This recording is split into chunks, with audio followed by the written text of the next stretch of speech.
അവൾ ഈ പ്രസംഗിച്ചത് ആൾക്കൂട്ടത്തോടല്ല, എന്നോടും നിന്നോടുവാ. നോക്ക്, നമ്മളിത് കേൾക്കുന്ന അവൾക്ക് നന്നായിട്ടറിയാം. നേരിട്ട് പറയാൻ പറ്റാത്തതൊക്കെ അവൾ മൈക്കിലൂടെ കേൾപ്പിച്ചു തന്നു. ഇപ്പൊ എന്തും പറയാൻ അവൾക്ക് ശക്തമായൊരു പിന്തുണയുണ്ടല്ലോ. അരുന്ധതി പഠിപ്പിച്ചു വിടുന്നു, അവൾ വിളിച്ചു പറയുന്നു. ഈ അരുന്ധതിക്ക് നമ്മുടെ കുടുംബത്തോട് എത്ര പക? അതെനിക്ക് മനസ്സിലാവുന്നില്ല. ദേവികയെ അവളുടെ ഒരാളാക്കാൻ ആഗ്രഹിക്കുന്നുണ്ടാവും. അതിനാദ്യം വേണ്ടത് അവളെ നിന്നെ അകറ്റണം. അത് സാധിച്ചു.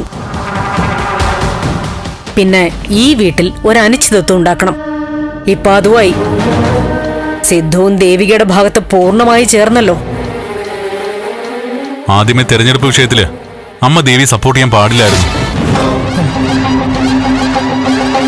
ദേവിക്ക് താല്പര്യമില്ലാഞ്ഞിട്ടും അമ്മയെ രജനീച്ചയും പ്രോത്സാഹിപ്പിച്ചല്ലേ സംസാരിച്ചത്.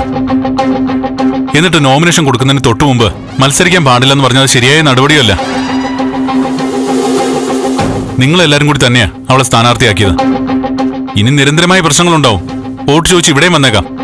മൈൻഡ് ചെയ്ത് വിടുക. എതിർക്കാനോ തടയാനോ പോയിട്ട് കാര്യമില്ല.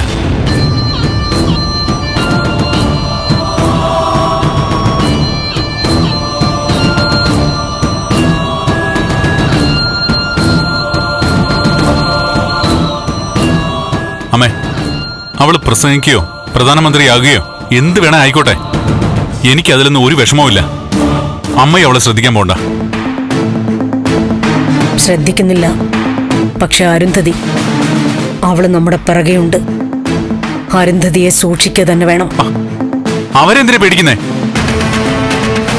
അരുന്ധതി മേഡത്തിനെ ഞാൻ നോക്കിക്കോളാം. വേറെന്തെങ്കിലും വൈരാഗ്യം ഉണ്ടോ അവരുമായിട്ട്? ഇല്ലല്ലോ. ഇല്ല. എങ്കിൽ വിട്ടേക്ക്. അവരോട് ഞാൻ ചോദിച്ചോളാം. ഒരവസരത്തിനു വേണ്ടി കാത്തിരിക്കാൻ ഞാൻ. നന്ദ, അവരോട് തർക്കത്തിനും ബഹളത്തിനും ഒന്നും പോണ്ട. എങ്ങനെയായിരിക്കും പ്രതികരിക്കാന്നറിയാൻ വയ്യ.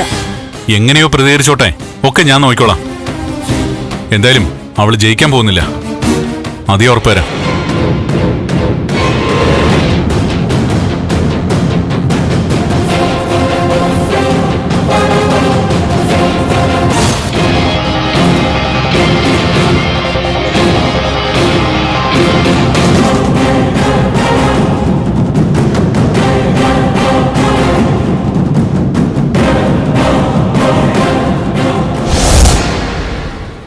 ഇനി എന്റെ മനസ്സിൽ സംശയങ്ങളൊന്നുമില്ല അച്ഛാ.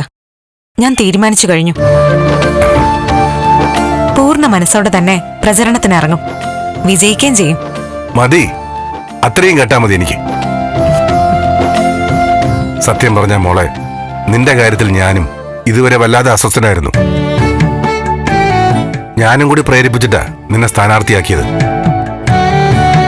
പക്ഷേ ഓരോ ദിവസം കഴിയുന്തോറും നീ പിൻവലിഞ്ഞ് നിൽക്കുന്നത് കണ്ടപ്പോ സത്യം പറഞ്ഞ എനിക്ക് പേടിയായി.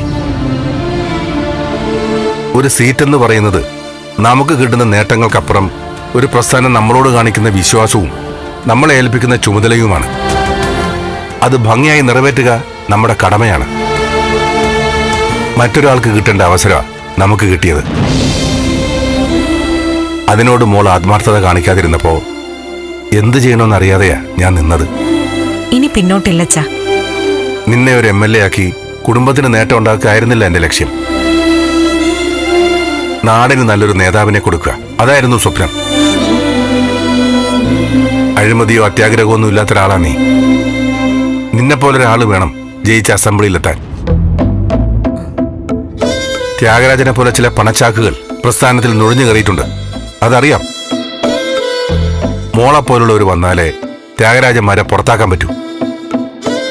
എന്തായാലും കാര്യത്തിന്റെ ഗൗരവം മനസ്സിലാക്കി മോള് മനസ്സുറപ്പിച്ചല്ലോ, അത് മതി. ഇനി നമുക്ക് ഉഷാറായി പ്രചരണം മുന്നോട്ട് കൊണ്ടുപോവാം. എനിക്കിതേ പെട്ടെന്നൊരു ഊർജം കിട്ടി. വാ, നമുക്ക് ഓഫീസിൽ കയറി പ്രസിഡന്റ് ഒന്ന് കണ്ടിട്ട് പോവാം. അച്ഛാ, അച്ഛനോട് ഒരു അനുവാദം ചോദിക്കാനുണ്ട്. എന്തനുവാദം? അരുന്ധതി മാഡം മകന്റെ ചികിത്സയ്ക്കായിട്ട് കോയമ്പത്തൂർ പോകുന്നുണ്ട്. ഞാനും കൂടി പോയിക്കോട്ടെ? അത് മാഡത്തിനൊരു സന്തോഷമായിരിക്കും. ഞാൻ കൂടെ പോവാനൊന്നും മാഡം പറഞ്ഞില്ല, എന്നാലും ചെന്നാ സന്തോഷാവും. എന്താ അച്ഛാ? അല്ല, മോളും നന്ദനും അഭിപ്രായ വ്യത്യാസം ഉണ്ടാവാൻ കാരണം ആ മാഡവും മകനുമല്ലേ? അല്ലച്ചാ, അത് എനിക്കെല്ലാം അറിയാം. മോള് കാര്യങ്ങളൊക്കെ പറഞ്ഞതാണല്ലോ, അതൊക്കെ അങ്ങനെയാണെന്നും അറിയാം. എന്തായാലും മോള് നന്ദനോടൊന്ന് പറ. കൂടുതൽ തെറ്റിദ്ധാരണകൾ ഉണ്ടാക്കുന്നത് ഒഴിവാക്കാം.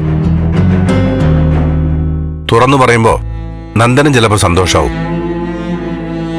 എത്രയും പെട്ടെന്ന് തന്നെ അഭിപ്രായ വ്യത്യാസങ്ങൾ തീർക്കേണ്ടത് അത്യാവശ്യമാണ്. അറിയാലോ, ഇലക്ഷൻ സമയ അപവാദങ്ങൾ പറഞ്ഞുണ്ടാക്കും, പ്രചരിപ്പിക്കും. എന്തായാലും മോള് നന്ദനെ ഒന്ന് വിളിച്ചു പറ. ഞാൻ പറയാച്ചാ. ഞാൻ പ്രസിഡന്റ് റൂമിൽ കാണും.